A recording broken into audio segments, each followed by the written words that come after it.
are joined in the studio this rise with author Daryl Bohanna. He has put together a book called The Adventures in Moneyland with Dee, Des, and Dex. Mm-hmm. And let me shout out the illustrator, Jermaine Compton. Welcome to All Real Radio. Thank you. I appreciate you guys for having me. Yeah, so I'm like, where do we get started? You've been talking to us off air a little bit about how you grew up in this community. Yeah, Third Ward, I'm home. Right. Well, I never left, but yeah, I'm here. You're here. So you came to school here to Ryan, you said, which is now Baylor something. Ryan Baylor College of Medicine. That long line of cars. When are they going to fix this with these elementary schools? Where this doesn't make sense. The cars block the neighborhoods and stuff, and the lineup. It's like a line on main streets at all schools. Go pick people up. Okay. Just saying. Yeah. So you're here today. You know, got here in the Rise. What do you think about where Third Ward is now? What's the feeling you get as you're driving through this community? I don't know. I have to look around because it's unfamiliar. Gentrification took over, and there's a lesson to learn in that, so we don't repeat that process. With our children and great grandchildren and beyond. We've lost. We lost those properties. We have family that lived there for 20, 30 years, never owned the property. Right. Even if they did, they passed on. Their kids got it. They didn't understand the value of it, so they sold it. So things have changed.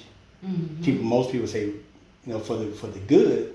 But if the original people that was there was educated on the importance of maintaining their neighborhood, then it still would have a lot of historical values in Third Ward. But I still call it Third Ward. It's home. Yeah, still home. So you did go to school here and learn here. So because I want to get into like how you learned that money or at least finance was important.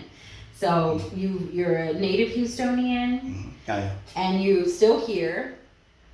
I've come back, yeah. Yeah, you've come back, right. So talk about kind of the journey into like learning about, because you say something very poignant, which is, gentrification happened. We didn't know the value of our spaces. I think that's happened throughout Houston. So what was that journey like for you to kind of get and realize that, that was important, finance? Well, man. If my mom was here to tell a story, I've always been this way. I have, the long running joke is that my dad was cheap, so I guess I inherited that trait. But from the beginning, even when I worked, I always had the mindset of saving money. I didn't know anything after that, but I saved money, and I just had money. But when I started having children, that taught me, that made me explore more options of making money. Mm-hmm. So by the time I was 21, all my children were born. Okay. Right. How many kids you have? 6. Whoa. So 21, you had 6. I had 6. He's getting busy. All right. As you should. I adopted my daughter-in-law. Uh-huh. She was 8 at the time, so that's 7.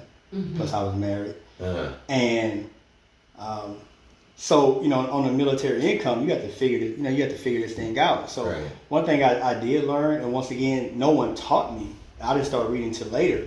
But what it taught me was, okay, I'm living off X amount of dollars. So when I got a raise, I would split it in half and say, okay, well, this is for the right now me, and this is for the later me.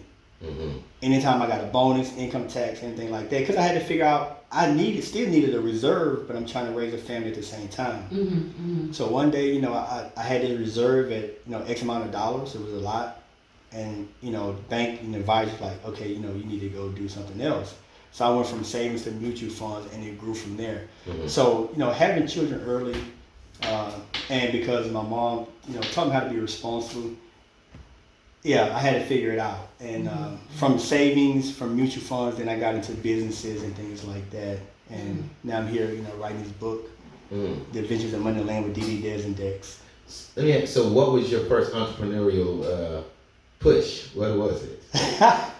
So, my mom, she used to bring these chips and candy home from work. Yeah. And she thought my brother and I was taking them to school for lunch. Right. We was taking them to school to sell them. Right. Okay, Yeah. That's what we were doing. Right. Yeah. And after that, I graduated from Yates. Okay. And when I graduated, of course I had jobs in between. Yeah. When I graduated, Yates was getting ready to play Dallas Carter.